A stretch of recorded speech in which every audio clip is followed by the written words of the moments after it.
So my Okay. experience with quitting came on January 1st, 2023, when I woke up after New Year's Eve, obviously, and I couldn't get up to play with my kids. It was at that moment that I knew I could not drink anymore. It was just something inside of me spoke to me, and I know you're a religious man. I'm very religious now. I went through a period of my life where I wasn't, but I am now. I firmly believe that was God speaking to me directly through that inability to get up and having that aha, that moment of clarity, if you will. That aha moment, like, dude, you can't even get up to play with the kids right now because you've got a headache and you're hungover. What are you doing? Like, is this really the man you want to be for your kids? Is this really the father you want to be for your children? Is that really what you want to do? And so at that moment, I just knew. I said, I'm done. I quit. I am done drinking. I will not touch it again.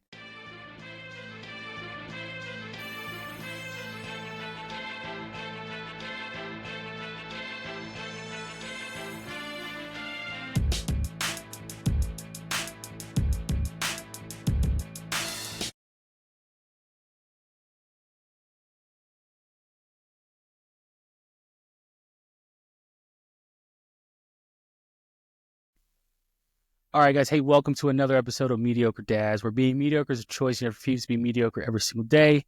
I'm your host, Queon. I go by Q, of course. And on this episode, I am joined by a very special guest. And I say that because anybody who wears the same uniform is always going to be a very special guest to me because, you know, we have a shared experiences of what it's like to be in the military, especially in the Army. And so, you know, I think it's all, and also these conversations flow better because we can say certain things and we know what each other mean. I could use an acronym and it's going to be like, oh yeah, so he's talking about boom, boom, boom, where everybody else, we might be talking Martian. And I'm like, he gets it. I don't have to overly explain what this means. Right. So it's always great. But hey guys, obviously as you can tell, I got my very special guest here, Max Taylor. He is, listen, y'all, he's a fit junkie. His Instagram is going to be in the description below. So, like, you could check out his Instagram. Let me just tell y'all, like, he is a fit junkie. I'm not going to lie. I see his pictures. I'm like, you know, like, that guy is committed to fitness at a level in which I wish I could be committed to that. I love working out, but, like, I'm one of those dudes. I'm very regimented when I do my workouts. And I could tell you are just like, you know what? That looks kind of cool and different movement. I'm going to try that for a little bit. I wish I could do that. No, I've tried. I'm into kettlebells now. And I've tried certain movements with kettlebells. And let me tell you right now, I almost hurt myself. Like, I'm in physical therapy for my shoulder. So, like, you know, certain movements I see these people do on Instagram with these kettlebells. I'm like, I don't know how you're moving like that. But anyway, hey guys, I got Max Taylor here. Hey Max, real quick, can you just introduce yourself to the audience real quick? Yeah. Thanks, Q. Hey, so yeah, I'm Max Taylor. I am 40 years old. I'm a major in the United States Army. I'm also an online personal trainer and father of two. And I am sober for 2 years now. So I want to throw that in there as well. 2 years. I'm not gonna lie. That was gonna be one of the main ones I wanted to talk to you about. I've been sober since I think it was June or July. Honestly, I don't. And like the crazy part is, like, when I went sober, it wasn't like I planned it all out in a sense. It was just I had the thought of, hey, you know, I don't need this anymore, and I don't like that I'm like coming home, giving myself an excuse to say, well, I can have a sip of bourbon tonight because, you know, today was stressful and, you know, and whatnot. So I was like, I didn't like all that. So, like, you know, I had a bottle, one of those big bottles. I'm a bourbon drinker, or was a bourbon drinker, but I had a big bottle. And I said, you know, once that's over with, I said, I'm not going to go buy another one. And literally I finished it. I remember finishing. I don't know what date it was. I just remember finishing it, throwing it away. I was like, I'm not going to drink anymore. And sure enough, it went from 1 month to 2 months to 3 months. And I was like, I don't drink anymore. And like now I tell people, I was like, yeah, I'm sober. I don't drink anymore. And they're like, oh, okay. Geez. And I'm like, yeah, you know, it's just a decision. I said, I don't know if it's going to be a forever decision for me personally. I necessarily wasn't addicted to alcohol, but I saw the impact it had on my life and I didn't like it, you know? Right. Yeah. So, I'll just talk about my experience of quitting first, and then I'll talk about my experience with alcohol overall. So Okay. my experience with quitting came on January 1st, 2023, when I woke up after New Year's Eve, obviously, and I couldn't get up to play with my kids. It was at that moment that I knew I could not drink anymore. It was just something inside of me spoke to me, and I know you're a religious man. I'm very religious now. I went through a period of my life where I wasn't, but I am now. I firmly believe that was God speaking to me directly through that inability to get up and having that aha, that moment of clarity, if you will. That aha moment, like, dude, you can't even get up to play with the kids right now because you've got a headache and you're hungover. What are you doing? Like, is this really the man you want to be for your kids? Is this really the father you want to be for your children? Is that really Yeah. what you want to do? And so at that moment, I just knew. I said, I'm done. I quit. I am done drinking. I will not touch it again. Touched it one more time. It was May 5th. It was the day I gave up command. So the day I had my change of command, I gave up command. I had one drink. And to be honest with you, it didn't even taste that good. And I was like, you know what? I'm glad that I've quit because I'm not ever going to drink again. Funny enough, bourbon, man. It's one of those smoky old fashions. That's what I had Yeah. on May 5th. So that's the last drink I ever had was a smoky old fashioned. Well, I'll say old fashions are amazing. Yeah. I like old fashions. I know how to make old fashions. I wanted to get into the smoking of it and all that. My first sergeant, he's really into all that, and I was like, I just don't have the funds to be able to do that. Like, I barely can. I'm not gonna say I barely afford the bourbon, but the bourbon that I was drinking was definitely higher quality. I wasn't spending $100 per bottle, but definitely it was closer to the $80 mark. So, but I totally resonate with that because one of the biggest factors for me was to stop drinking was the nights I would drink and I'm putting my kids to sleep, but I can smell the bourbon on my breath, and so it's like I'm giving them a kiss goodnight, and I know they can smell the bourbon on my breath, and like you said, that aha moment. It was that moment of like, I don't want the smell of bourbon to be what the smell that my kids resonate especially when they smell that, they're like, oh, that reminds me of my dad. Yeah. I don't want that. I didn't want that. And it hit me like a ton of bricks because I was like, gosh, like, I'm not drunk per se, but it was like, I don't want my kids the only reason my kids think of me be like, oh yeah, my dad likes that bourbon. Oh yeah, I'm drinking that bourbon. And I just it didn't feel good. And also, man, the headaches. I could drink just like 2 fingers and then the next day wake up and be like, it feels like I went out all night partying and I have this massive migraine. And I was like, this is miserable. I don't like this at all. And so the migraines definitely helped, and then the ability to quitting. But like I said, I haven't touched a sip of alcohol since. My birthday was in November. I had my best friend out, and we smoked cigars, and he goes, "You're not going to drink on your birthday?" And I was like, "Oh man, I'm good. I don't need it." And he was like, I know he was kind of upset because he kept asking me like, "Hey, why don't you drink anymore?" But he doesn't have kids yet, and so it's one of those things where it's like, when you have kids, you'll understand. But when you say that to your best friend and we're both 30 years old, it sounds very condescending and very demeaning when you're just like, hey, nah, man, it's just a lifestyle that you don't get. And I was like, because he's a firefighter. So it's like, hey, I don't get what it's like to be a firefighter. You don't get what it's like to be a father. So like, it's nothing mean, but like, hey, when you do become a father, a lot of the things that I've said will make sense. Will click. Yeah. Well, yeah. And it's 100%. So for you then, not being able to move and not being able to play with your kids like that was there ever a moment before where you're just like, hey, you know what, I can make this work? Or even between that time on May 5th where you had that drink, was there like okay, it wasn't that bad, I can have a drink, what's the harm in it? Like in between the time I quit and now, or in between the time I quit May 5th and now? Is that what you're asking? Yeah, Yeah. essentially, yeah.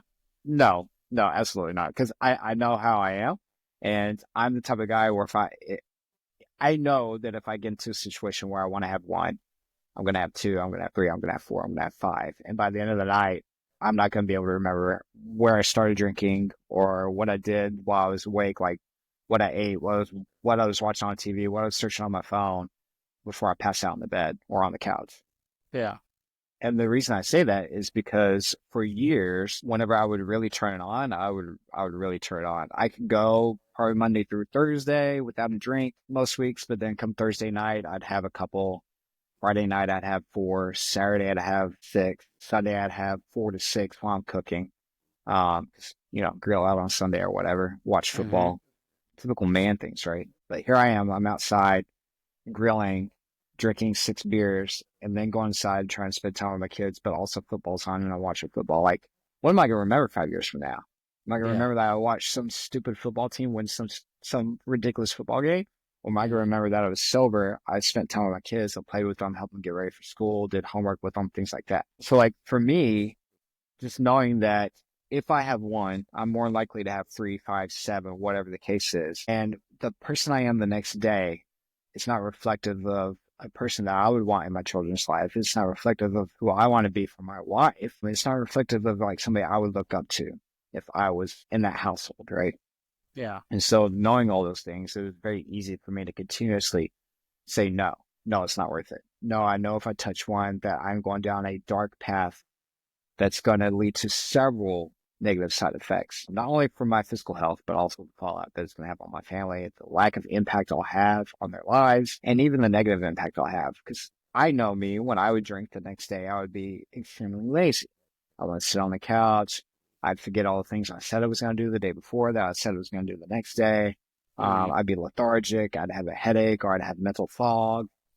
And just for me, it was just not worth it. Like for the 2 to 4 hours of fun that I'm going to have that night, it's not worth the negative impact it's going to have on me over the next 12, 24, up to 72 hours. Not to get too technical, but when you drink, typically anything more than 2 alcoholic beverages, your testosterone production is plummeted and your estrogen production is skyrocketed. So your muscle building hormone dips and your ability to retain fat skyrockets for about 72 hours. It's really how long it takes for things to level back out.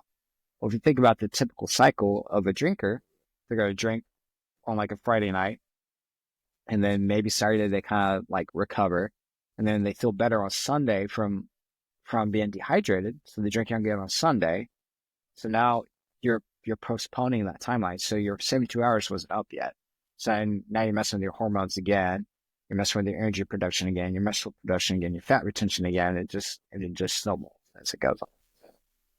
Well, it's crazy because when I reported to Fort Sam from Bragg, I was like 250 something, and then I got up to 270. And I'm only 5'8" on a good day.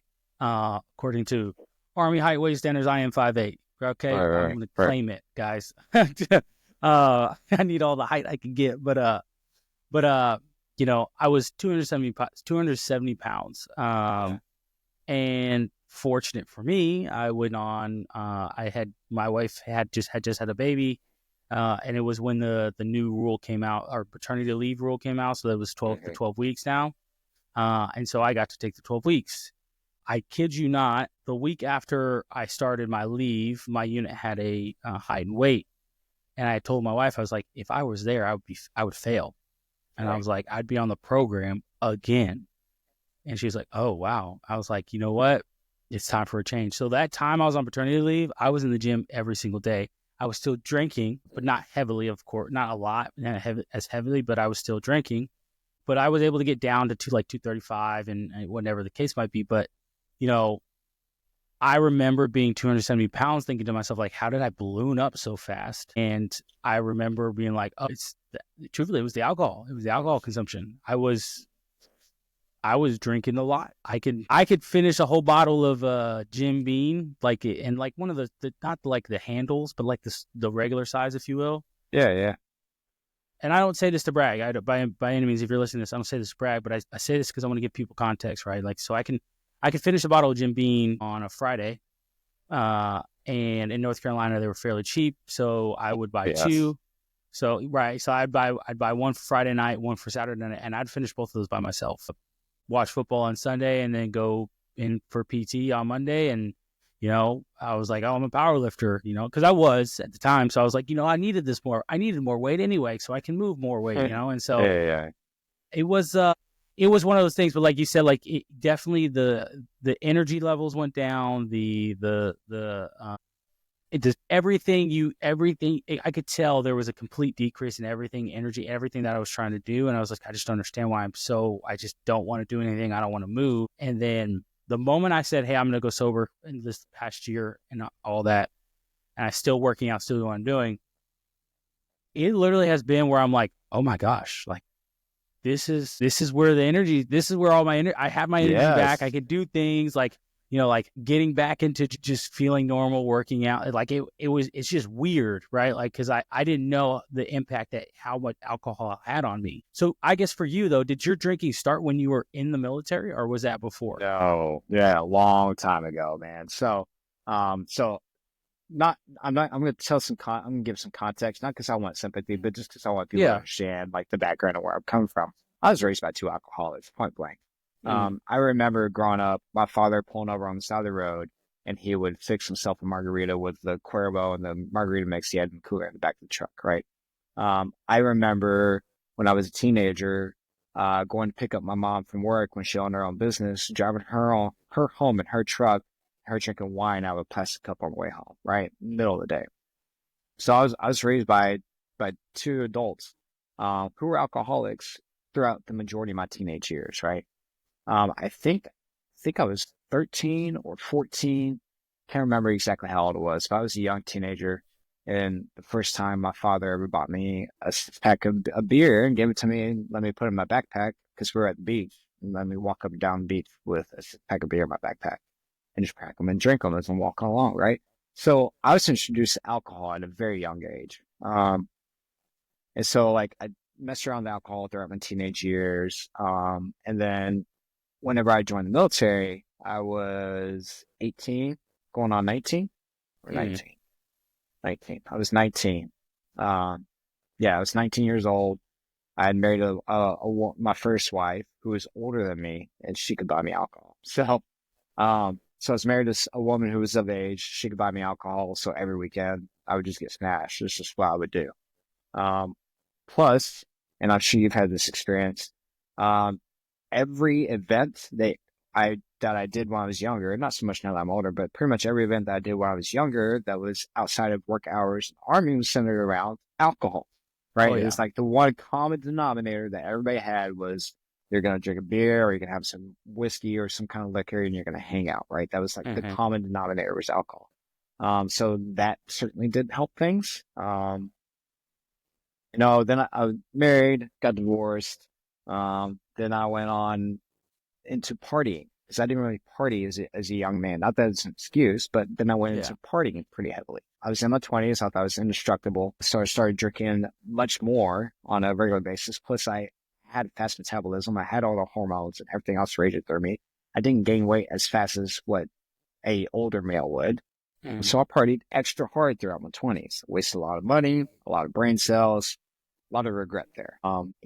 Drank enough to where one night I decided I was out with my friends at the bar and I wanted to drive home. Drove home and ended up wrecking my car into a tree. Luckily, nobody got hurt. And even that wasn't a big enough wake up call for me, right? For whatever reason, it just wasn't. I slowed down, but I didn't quit. That was, let's see, I don't know.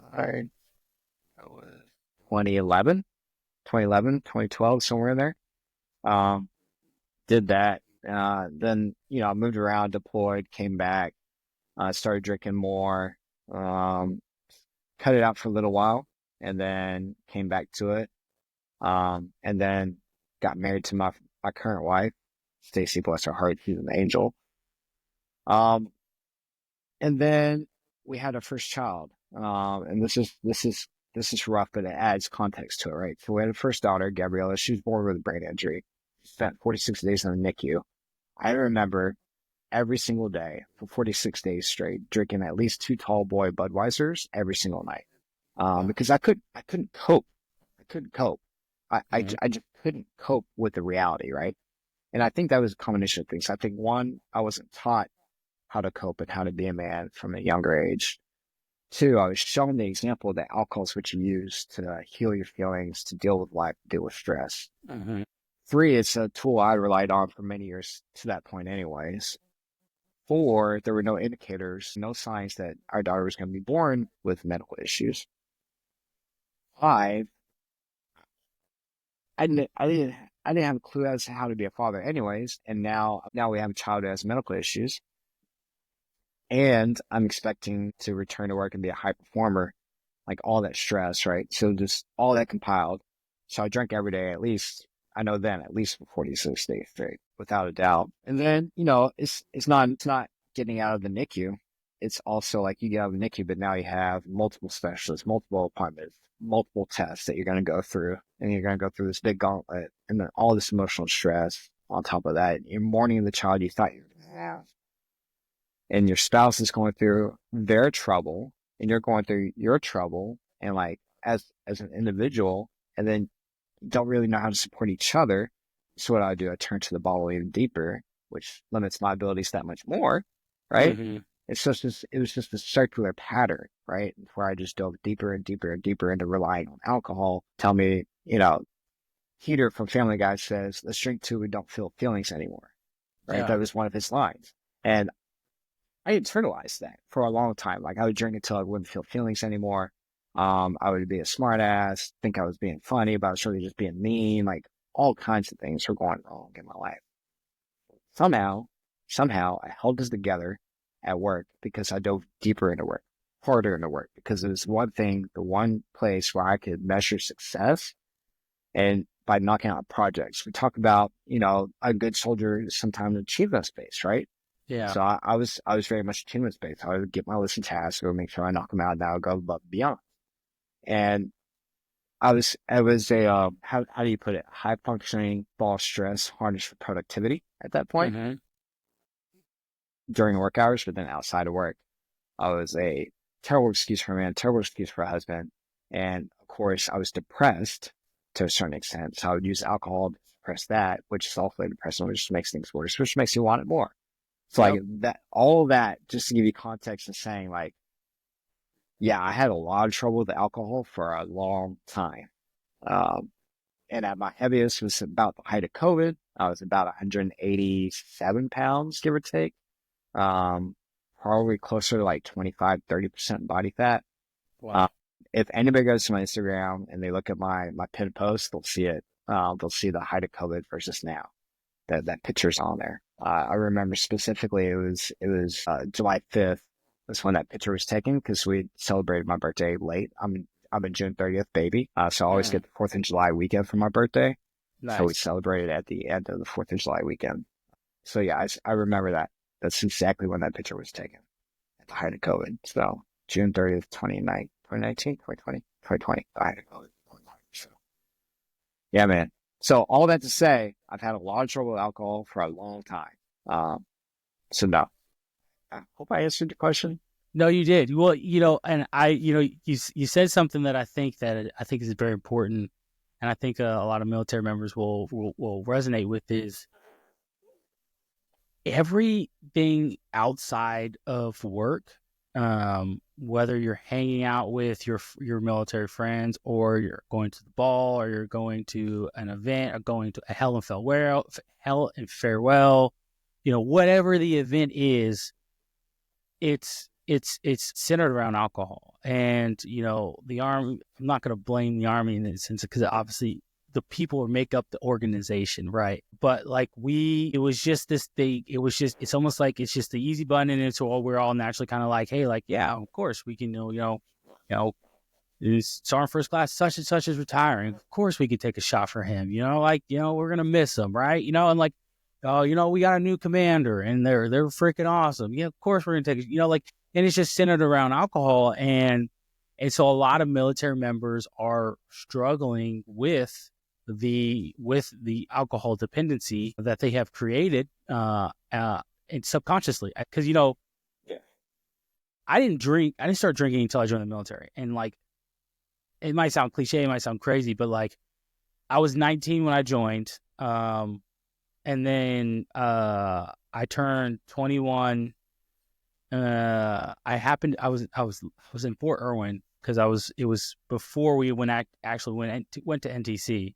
But I was in Fort Irwin when I turned 21, to just kind of do the prep. So I was with my OIC, and we were, and whatever the case might be. And then I remember having my first beer, if you will. And it was on him. He's like, hey, I understand it's your birthday. Didn't want to spend your 21st birthday out here with me, but you volunteered to come, and I appreciate it. So, drinks on me, right? And so I appreciate it. And also, my birthday is November 12th. So like, I always have my birthday off because the day before is Veterans Day. So like, literally, I get like another reason to celebrate. You know what I mean? To have or excuse to having a drink. But I had my first beer, and I was kind of like, okay, I really don't like beer. And I was like, if this was drinking is, I don't really care for it. Well, fast forward, I go to Afghanistan, spend 9 months in Afghanistan. I come back. One of my good friends, and he's a good friend to this day. He goes, man, you've never been drunk before? And I was like, no, man, I don't. I was like, no, I have not. I just like, I don't know, understand these. And it wasn't like he was trying to like pull me in. It's like, hey, now you have to drink, right? But he's like, just like he trying to be a good friend. He's like, hey, I want you to be able to have that experience, and we can whatever. I lived on base at Fort Hood, so I was like, sure. I never forgot. We were drinking lemon Bacardi, taking shots of lemon Bacardi, and I didn't have like shot glasses. I had these things that were like, I was like, oh yeah, these are like shots. They were definitely not like the size of a shot. They're like double shots. So we're taking double shots of lemon Bacardi, drowning it with Sprite or freaking Red Bull. Oh yeah, it was bad. It was bad. And then we ran out of that, and it was like, oh well, I have Fireball. And sure enough, we took one shot of Fireball, and we're like, maybe that's too much. We're good. My wife shows up, and she goes, oh, what? You can't have a drink of Fireball? And next he's like, okay, sure. He's already drunk at this point. He's like, so he takes another shot of Fireball, and he's laying on my couch with his glasses on, and I'll never forget because it's March Madness is on, and I'm a UNC fan, and so we're watching the UNC game, and he just has his sunglasses on my couch, and he's just passed out like this, and I just like, and I go, hey man, you awake? I was like, what, is you awake? And he wasn't answering, and I was like, oh, he's passed out. His wife came and picked him up, but from that point on, we were together every weekend. And our wives are friends. We didn't have kids at the time, but my wife babysat their kids. And so that's kind of how that relationship was built. And so like we would go over their house or come over our house, and we were always hanging out. We were always drinking and whatnot. And it was a blast. Like I had a great time, but I didn't realize how dependent I had become onto alcohol from that point, from there. And so that was really where my alcohol dependency started, and where I really started to be drinking heavily, and was like, oh yeah, no, there's nothing wrong with drinking every so often. I only drink on the weekends. And like, that's what I told myself, and that's what it was. And so like, I totally understand that, but you are an officer, right? And so like you're held to a higher standard or a higher level of expectations, if you will. And so being, admitting to be having a drinking problem and being able to say like, hey, I have to stop. But like, there obviously might have been some moments where it was like, hey, this could put me, this could ruin my time, ruin my military career. This could ruin my command. Like, how did you manage that? Right. Because that's a huge aspect in being a commander. For my non-military folks out there, being commander is like one of the hardest things, but the funnest things that you will ever do. And I have never been a commander. I will never be a commander. However, I can tell you from experience from talking to commanders who I'm pretty close with, that it's like it's that weirdest feeling of just like, I love this, but I hate this so much. And you just don't know how. Like, you're just like, I don't get it though. Like, I thought I really hate this, but then when your command's over and you're at your change of command, you're like, I'll stay for another 6 months. Heck yeah, I'll do it. Like, what, like, so like, what was that like for you? Like, how did that go for you? Yeah. So Q. So first and foremost, I want to say I do not blame the Army for anything that I did. Right? These No, were all my absolutely own not. actions, Yeah. all my own choices. I'm a grown adult. I could choose to pick up the bottle or put it down. Right? Those were all my own choices the entire time. So I don't blame the military for Yeah. my problems with alcoholism. I will say, like you said, though, it is an underlying undertone of the culture, especially Yeah. at advanced outside work. So completely agree with you on that. So how did I handle it? Specifically from the time I commissioned until like I gave it up, right? So how did I handle it there? Well, for the most part, I fit in relatively well with the other lieutenants, the other younger officers, right? Except for the fact that I had more experience than they did. Other than that, I'd say I had seen my high energy. I made the same stupid mistakes they all make, right? All that kind of stuff. So like at that point, like really didn't affect my career. Then I made captain, and during the time, right after I made captain, I had to actually move away from Stacy, because Gabriella had those medical issues. We were at Fort Bliss at the time. I had to go to captain's career course. They could not provide service for Gabriella where I had to go to captain's career course in Fort Huachuca, Sierra Vista, Arizona. So they could not provide services for my daughter. So I had to actually go to captain's career course by myself. Supposed to be 6 months, ended up being 8 because Gabriella had a surgery around Thanksgiving time frame during my captain's career course. So I went home for the surgery. It ended up taking a little bit longer for recovery than we expected. I did not go back, so I got an admin recycle. That means, for those of you who don't know, that means that I got administratively moved back a class because I'd missed too much time in class, so to speak. So if you can imagine, at that point in my life, we had Gabriella. All the emotional scar tissue was still relatively new. I feel like a failure because I had to leave my family behind and move away in order to go to school to continue my military career. The only thing I can say is that, and I'm not bragging, it's just lucky that I was academically gifted enough to where I could drink to the extent that I was and still do my assignments, still pass my papers, still show up on time. Most of the time I was late twice during Triple C, and I only got counseled once for being late. Um, and still get through it. Somehow I had the discipline instilled in me, like when there's no time and a place, you're there in the right uniform with pen and paper ready to go, right? Throughout the years of my time being enlisted. And to me, it didn't matter if I was hungover or not. I could at least make that happen. And I could at least pay attention enough to pass the exams and pass the papers and all that different stuff, right? Fast forward to, we moved from Bliss to where we're at now at JBLL. And, I got through my first couple of jobs as a captain. Um, a little bit of TDY here and there, still getting used to working through like the medical system up there. Still having some trouble with alcohol, but not as bad as before. Still dealing with some depression, but not as bad as before. And then I get into the fun times, right? I get into a time where I get to be a command. And it's like you said, it's almost like a family. You're almost like a parental figure for the team, right? Absolutely loved my company. Told them every single day, I love you all at the end of every outbrief. Like literally would tell them, I love you all. But, you know, you asked, how did I embrace that as a leader? Well, I told them, I flat out told them, said, hey team, I had some experiences with alcohol, especially over the Christmas and holiday break. I think it's best that I quit drinking. I am going to be sober from here on out, and I'm going to talk to you about my sobriety at each and every safety brief. My first sergeant was always sober. He had had trouble earlier in his career and earlier in his life with alcohol. And so he was sober the entire time. So I had that to reflect off of, and that to bounce my questions off of. Him to use as like a confidant, as a pal, as somebody I could go and talk to about like challenges I was having with it, concerns I was having with it, things like that. But I think it was healthy in a way as a leader to be able to talk to your subordinates, your soldiers, your teammates about this and express like, hey, I'm going through this. I recognize I had some trouble with it. I have not quit. And trying to set that example is that much more like inspirational and motivational for me to say like, hey, if I can do it, if I can quit, if you want to, you can also do this, right? And so I think that actually helped me. I also had gone through a spout of personal growth where I've gotten to the point now where I pretty much don't care what anybody thinks about me, right? Because I know who I am as a man.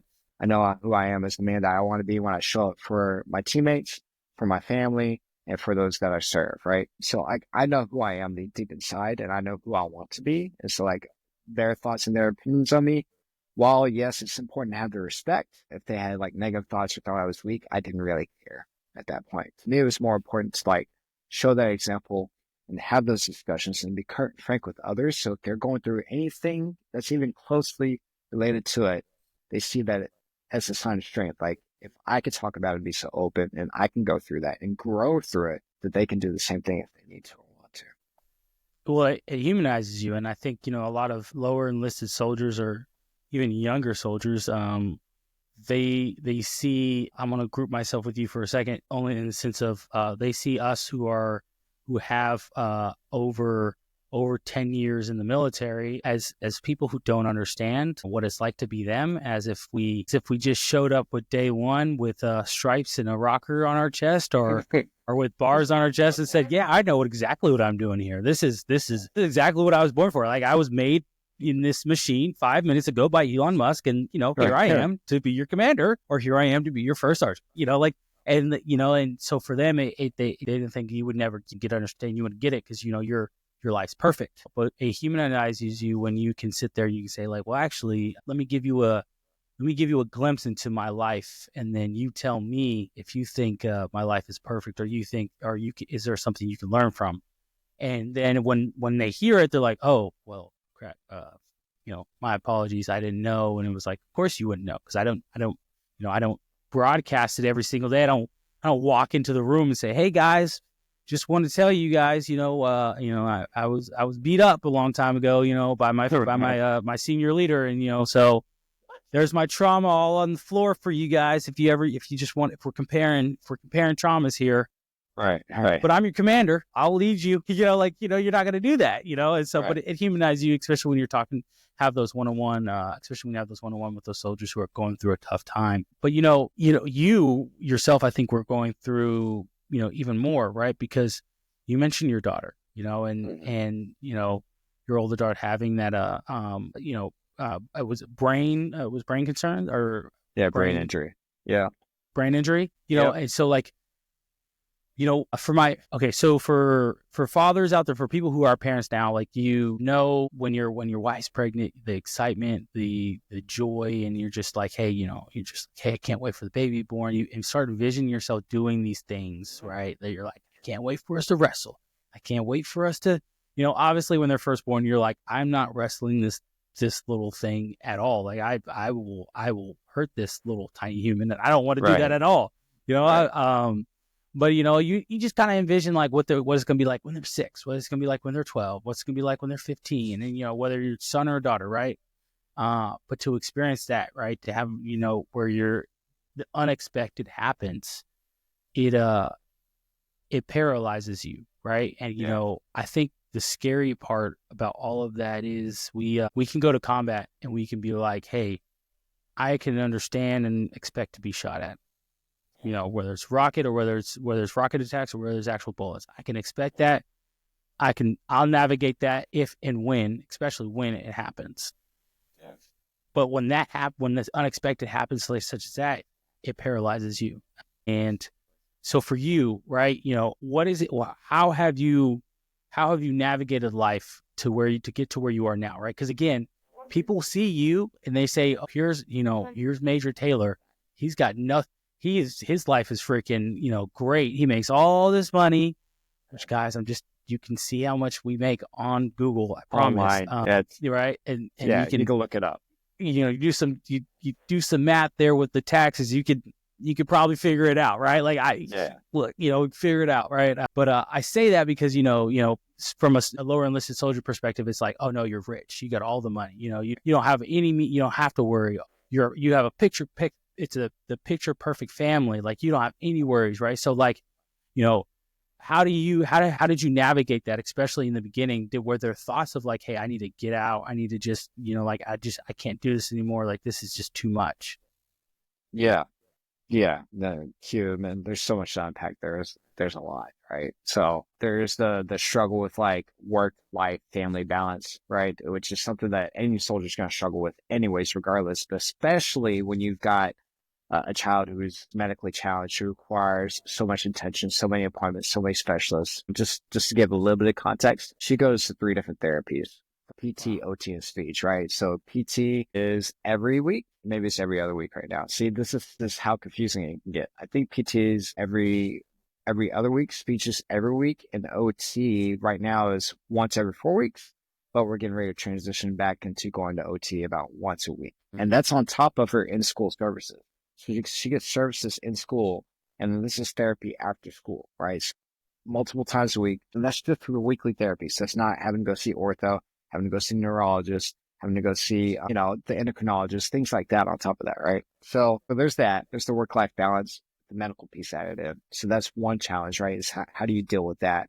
Another challenge, and something I personally went through, and part of that personal growth that we talked about, is the test of faith. Right. I had a huge test of faith, a falling out with God at the time. I backslid hardcore.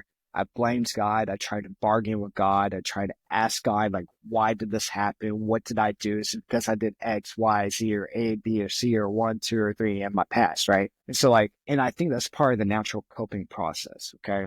I really do. When you think about like the process that people take when they go through grief, when they're grieving, right? Yeah.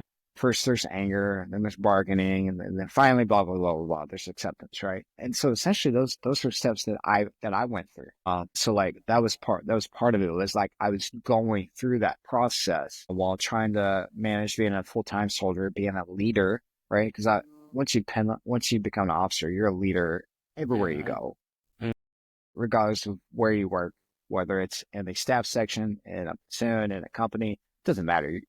You're a leader. You're going to be a leader for the rest of your career, right? Trying to be a decent husband at the same time, and then still trying to figure out like myself and my relationship with God, right? So all that was going on at the same time. I didn't deal with it very well at first. Obviously, I was an alcoholic. At some point, I think it was when I was 38, I found somebody called David Goggins online, right? So those of you who know Goggins know how extreme it is, right? Yeah. Started listening to him, listening to his mentality, and listening to like what he would say about personal growth, and like how he would say how you have to kill your inner, you know what? I don't know if I'm allowed to curse on here, so I'm not gonna curse. But kill your inner. You're good. I promise. Okay, kill your inner bitch, right? Like you had to kill that little inner bitch inside of you, and like so that was part of it. And so like that was part of my mental growth. Another part of it was I always kind of enjoyed running, but once I started listening to Goggins and watching him and like really, really listening into like what he did with running, that I really started to get into running. And I would go and I would just run and run and run for hours and hours and hours. And this is the start of me revisiting, one, my relationship with God, two, my relationship with fitness. And this all really started, 2020, post COVID-19, really is when it really all started. Really started to get back into that. And I would run and I would listen to Goggins, or I would listen to podcasts like Motiversity and things like that, things that help develop your mental health and your mental toughness while running. So on top of that, you're one of those people who are just like me, who they would classify as sick because we listen to podcasts or motivational speeches and not music when we run.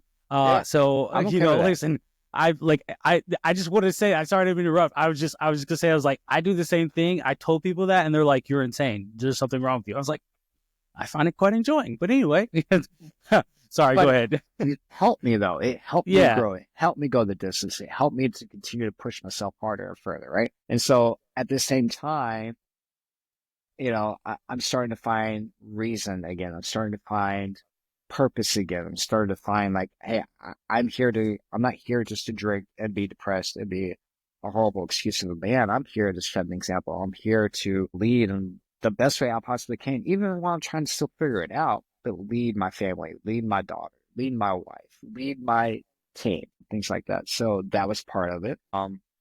And I set this goal, said, I'm gonna run a marathon. So I ran a marathon. That was August when I was 39, just turned 40 in June. So that was last August, right? So I ran a marathon last August. Once I completed the marathon, I decided I'm going to run 40 miles before I turn 40. 40 miles before I turn 40, right? And that gave me 8 months, essentially. So August to December, December to June, right? So 8 months is how long I had to do it. So over the course of 8 months, I ran two half marathons, two full marathons, and two ultra marathons. The last ultra marathon being that 40-mile run. That would not have been possible if I had not quit drinking, if I didn't have a relationship with God and faith and trust that I could go the distance, and if I didn't have the mental growth that I needed, right? So all those things compiled, and through running and through expressing myself through physical fitness, and by reuniting and understanding my relationship with God, and that I was blessed, not cursed, but blessed with the birth of this child so that I could have the growth that I needed, so I could become the step into the man I'm supposed to be. Still learning, still growing to this day. That was all part of my process, right? Stacey has asked me, there's been some dark and hard moments that she'll ask me, she'll go, Max, why us? Why us? And, why was Gabriella born as an example? And my response now is, if not us, then who? Right? If not us, then who? I said, God knew what he was doing when he birthed this child to us. God knew what he was doing when he selected us to be her parents. He knew that we were equipped to go the distance, right? And that's why we were selected. And so, that doesn't come overnight. That takes years of growth and work and development and understanding, and just really digging deep and trying to have a better understanding, and also being able to let go and knowing that there's some things you're just never going to understand on this earth, right? There's just some things we're never going to understand, but that's okay. That's okay, because God has plans to prosper us, right? He's looking out for us. He's not here to hurt us. He's not here to harm us, right? And so just having all of that come together is how I dealt with it. That's how I grew it into who I am today. Well, I think that's amazing, because I think, that is, again, for a lot of people, it can feel impossible. They can, from the outside looking in there, you'd be like, that's an impossible situation to be in, and that I wouldn't, and, a lot of people will say, I'm glad it's not me, but, I love what you said. And, especially, when it comes to you and your wife, right? Because, you guys are in this together, and it was, if not us, then who, right? And you imagine, and you try to imagine, this being put on, this burden trying to be putting on someone else, and you're like, man, I don't know what I would do. I don't know how I'd be for them.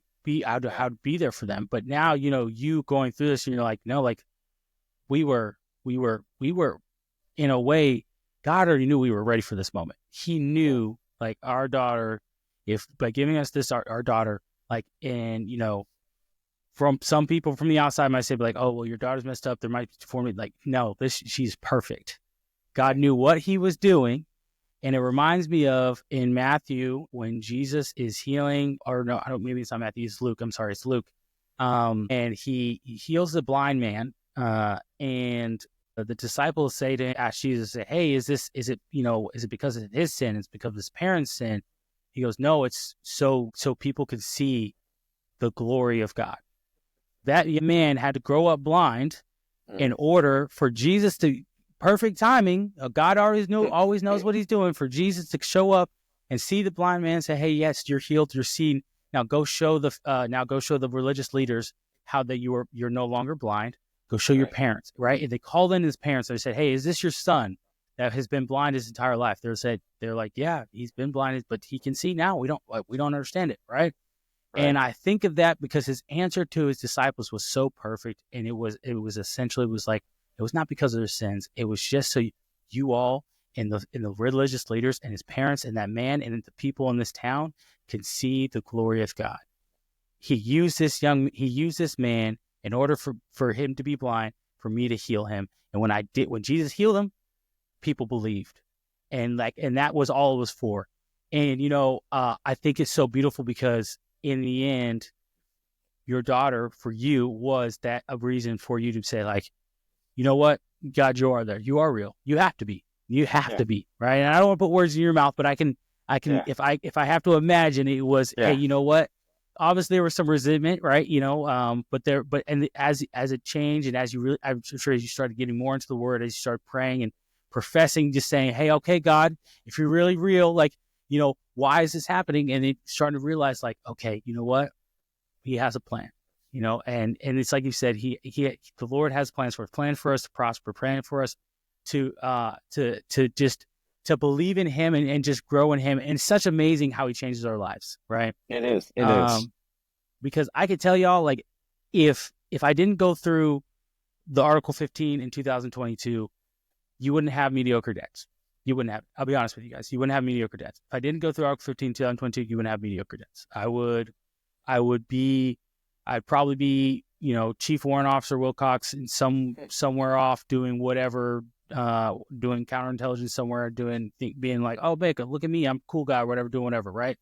But God has a plan, and even though internally I wanted that, I am so happy how my life has turned out to here, because I've met so many amazing people. I've gotten to hear so many people's stories and be able to conversate and hear and be like, man, like, this is 10 times better than the accolades that I would have gotten, wearing the uniform. It's not to say I'm happy for the things that I've done in uniform, but the accolades at the end of the day, it's about being able to help people and change yourself and help change other, and hopefully help people grow and change for themselves and for the better. Right. Right. And I'll finish with this is how I know that I'm doing what I'm doing what I'm supposed to is, I remember when I first started, I said, hey, God, if it's your will for me to do this, then, allow me to continue to do it, right? Just keep putting it in front of me to do it, and I'll go do it, right? And he has. And now my oldest daughter, her name's Nevaeh. I kid you not. Matter of fact, she recorded a video today, right? My daughter because she sees me do this, she calls hers Mediocre Daughters. And she's like, yeah. So she's like, she'll record her doing, like, playing with Barbies or building something or whatever. And I have them on my phone. Look, I have like 3 videos, guys, that I have not posted for her yet. I have to get to them. I have to edit them. She's on my behind about it all the time. But anyway. That's awesome. She's so excited about it because she sees me do it. And, at first I was kind of like, kids on social media, kids on, like, but I was like, someone said to me, they're like, why would you be upset about that? Your daughter looks up to you and sees that you get enjoyment out of that. So now she wants to do what you want to do. Yeah. You want to be upset with her about it? And I'm like, you know what? That's a good point. And so, like, that's how I know I'm answering part of my calling in which God has put in front of me to do. So I do think it's amazing, right? Like, you've gone through these things, but, these experiences that you've gone through have allowed you to better lead and mentor and help not only yourself, but soldiers, right? Because we do have a lot of soldiers who do have mental health concerns. But like I said in the beginning, and I swear, y'all, I keep saying this because it's not because I'm making this up.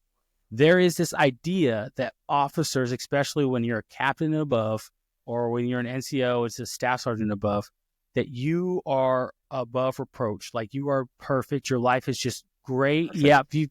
You arrived. You know what I'm saying? They're like, you could do no wrong. And you're like, no, you have no idea on a daily basis on how many things I might mess up. And I'm like, I'm set up today. I have to do better tomorrow, right? But they just think you're perfect. Yeah. And then when they hear your story and they hear these stories and have these conversations, they're like, yeah, how are you keeping it together? Yeah. How are you doing it? You know what I mean? And it's so amazing. So it used to be alcohol was how I used to keep it together. Now I keep it together with 3 things. First and foremost, I've got to give a huge thanks to my wife, Stacy. She's a godsend. She's an angel, the most patient woman I've ever met in my entire life. Right. And second is only in words, but first in many other aspects is thanks to God, because God blessed me by bringing Stacy into my life, because he knew what he had for me years down the road. Right. So he knew I needed that partner. Right. And third is fitness. It all starts with your body, right? Your body, where the body goes, the mind will follow, and vice versa. Where the mind goes, the body will follow, right? So that's, for me, it's those 3 things. It's God, my wife, and fitness.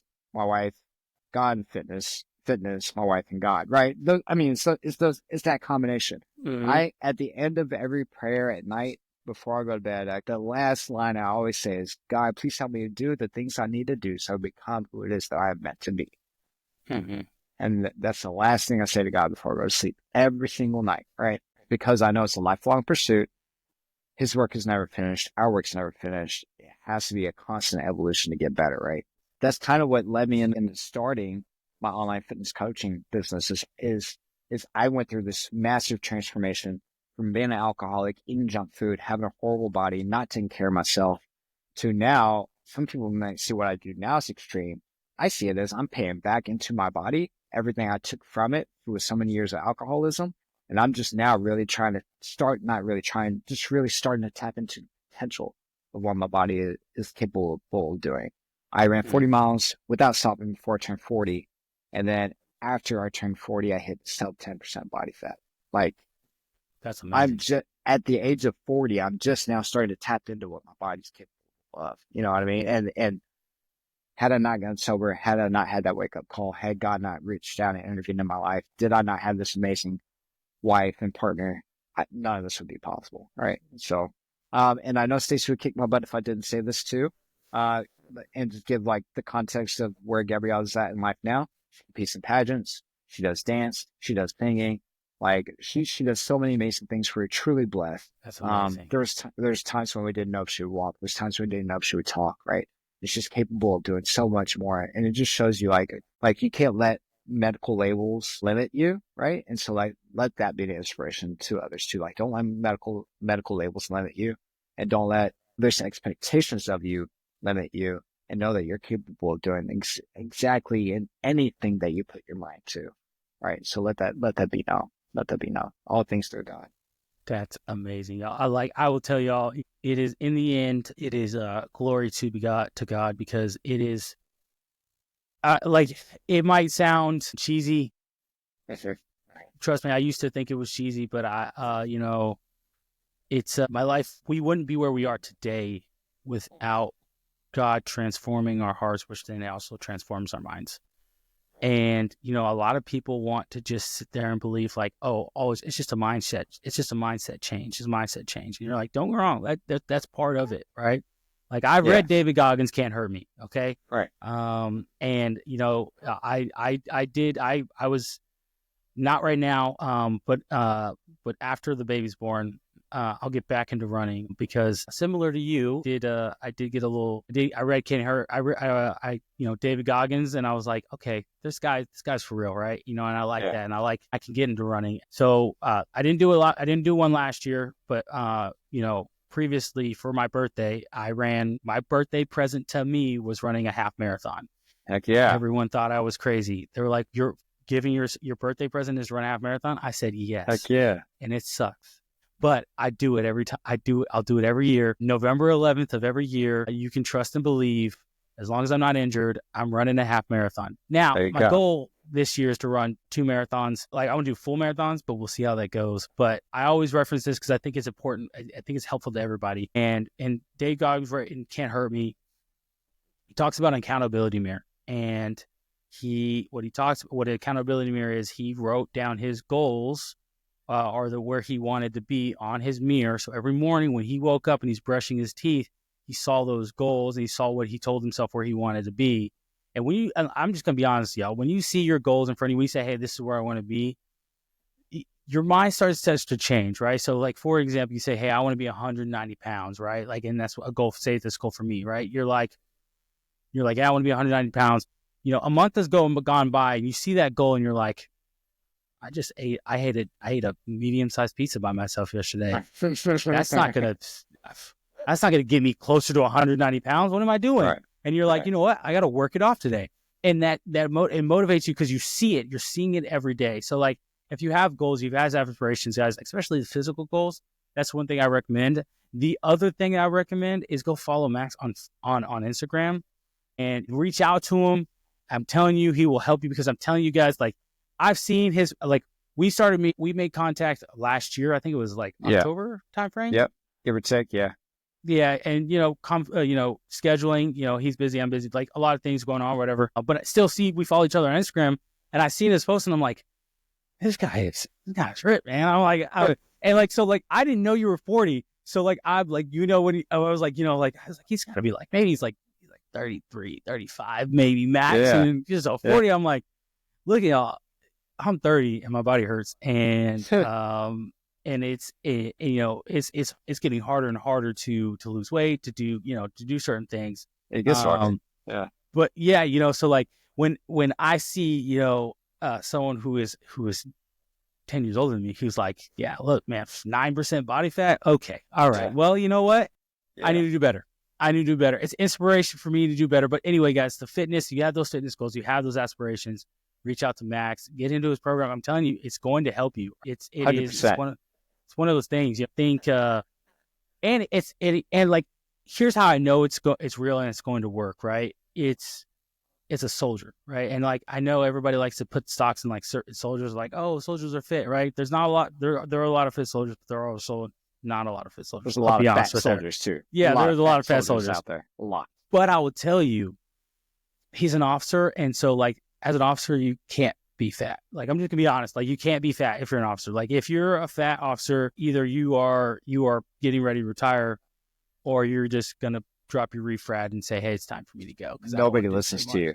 Nobody. Yeah, and no one listens to you. No one listens to you because you can't run. You can't run. They're not gonna listen to you. But that's how you know it's real. Because Max is a runner, and and you check out his Instagram. I'm telling you, when you check out his Instagram, you'll see what I'm talking about, and you'll be like, okay, this guy's for real. I can learn something from him, and I want to learn something from him. So his all his links to his Instagram website, everything will be in the description below, guys. Don't worry, you can check them out there. Before we go, Max, you got anything you want to add on there? Just remember, like, if you think you can or if you think you can't, either way, you're right. Okay, so that's first thing. If you believe it, you can achieve it. Keep that in your mind. And, I know that not everybody who listens to this podcast is necessarily going to be religious. But if you're even flirting with the idea of a relationship with God, I dare you to go all in on it. I dare you. I dare you to go all in on it. Commit and just see what happens in your life. I'll leave you with that dare, right? If you're even flirting with the idea of sobriety and you've had trouble with alcohol, take it as a personal challenge from me. I dare you to be sober. Try it for 30 days. Try it for 6 days. Try it for 90 days and just see what happens in your life. Absolutely. I love it, y'all. Hey, as usual, thanks for joining us, Max. But hey, guys, that's all we got. We'll catch you next time. Go check out his Instagram. Like I said, go check out mediocredads.net. Go get you some merchandise. ODA, Obedience Demands Action, guys. We got a lot of stuff out there. Go check it out. And of course, as usual, being mediocre is a choice. You have to refuse to be mediocre every single day. That's all I got. Mediocre Dads out, guys.